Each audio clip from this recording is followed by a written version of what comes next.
UP की राजनीति में एक बार फिर पोस्टर वॉर ने माहौल गर्म कर दिया है। लखनऊ से लेकर नोएडा तक सड़कों पर लगे होर्डिंग्स अब सिर्फ पोस्टर नहीं बल्कि सीधा राजनीतिक संदेश बन चुके हैं। एक तरफ अखिलेश यादव को लियारी राज से जोड़ा गया है तो दूसरी तरफ सीएम योगी को धुरंधर बताया जा रहा है।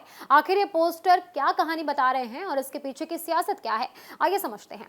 यूपी की राजधानी लखनऊ समेत कई जिलों में इन दिनों एक खास तरह के पोस्टर चर्चा में है। ये पोस्टर यूथ अगेंस्ट माफिया नाम के संगठन की ओर से लगाए गए हैं। इन होर्डिंग्स में समाजवादी पार्टी और उनके अध्यक्ष अखिलेश यादव पर निशाना साधा गया है।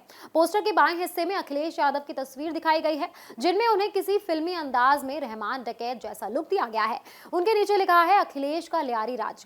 यहाँ लियारी राज शब्द का इस्तेमाल कानून व्यवस्था पर सवाल उठाने के लिए किया गया है। वहीं पोस्टर के दाएं हिस्से में मुख्यमंत्री योगी आदित्यनाथ की तस्वीर है, जिसमें वो एक बच्ची के पैर धोते हुए नजर आ रहे हैं। इस तस्वीर के साथ लिखा है धुरंधर सीएम योगी।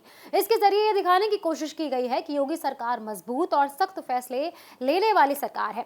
इन पोस्टरों में सिर्फ तस्वीर ही नहीं बल्कि कुछ पुरानी घटनाओं का भी जिक्र किया गया है, जैसे मुजफ्फरनगर, मेरठ और शामली में हुए दंगों को दिखाकर समाजवादी पार्टी की सरकार को घेरने की कोशिश की गई है। इसके अलावा पोस्टर में माफिया अतीक अहमद, मुख्तार अंसारी और मुकीम काला की मौत से जुड़ी अखबारों की कटिंग भी लगाई गई है। इन कटिंग के जरिए ये संदेश देने की कोशिश की गई है कि योगी सरकार में माफियाओं के खिलाफ सख्त कार्रवाई हुई है। सबसे खास बात यह है कि ये पोस्टर सिर्फ लखनऊ तक सीमित नहीं है। ये होर्डिंग्स नोएडा, सीतापुर, हरदोई, जौनपुर, बाराबंकी, आजमगढ़, प्रतापगढ़, अमेठी और गोंडा जैसे कई जिलों में लगाए गए हैं। यानी एक बड़े स्तर पर चलाया गया कैंपेन लगता है। अब सवाल ये उठा है कि क्या ये सिर्फ एक संगठन की पहल है या इसके पीछे कोई बड़ी राजनीतिक रणनीति है, क्योंकि ऐसे पोस्टर चुनावी माहौल में अक्सर नजर आते हैं, जहां एक पार्टी दूसरी पार्टी की छवि को प्रभावित करने की कोशिश करती है। इस पूरे मामले के बाद यूपी की राजनीति में फिर से गर्माहट आ गई है। माना जा रहा है कि समाजवादी पार्टी की तरफ से भी इस पर जवाब दिया जा सकता है। फिलहाल यूपी में पोस्टर ही राजनीति की नई भाषा बन गए हैं। तस्वीरों और शब्दों के जरिए सीधा संदेश दिया जा रहा है।